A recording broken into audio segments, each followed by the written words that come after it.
Un mur de béton de 164 km de long, accompagné de fils barbelés et de miradors.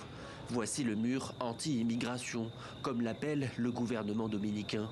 Son but est simple, empêcher les migrants venus d'Haïti, pays frontalier touché par la violence et la pauvreté, d'entrer en République dominicaine.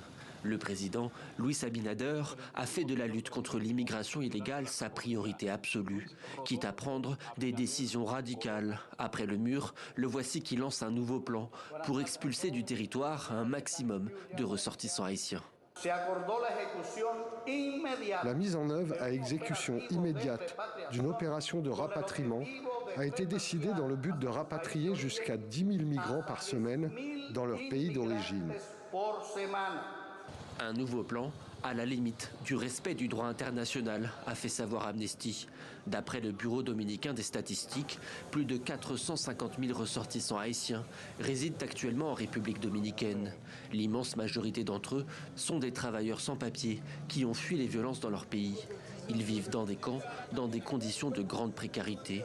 En 2023, 250 000 ont déjà été expulsés d'après le gouvernement, qui estime que ce chiffre est encore insuffisant.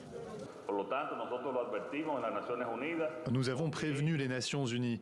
Soit eux et tous les pays qui s'étaient engagés agissent de manière responsable en Haïti, soit nous agirons de manière responsable en République dominicaine.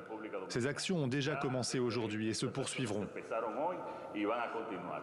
Depuis plusieurs années déjà, la présence de centaines de milliers de migrants haïtiens secoue la société dominicaine.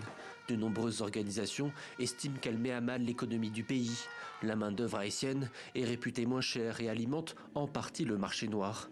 Dans certains secteurs, comme l'industrie sucrière, elle représente plus de 80% des travailleurs.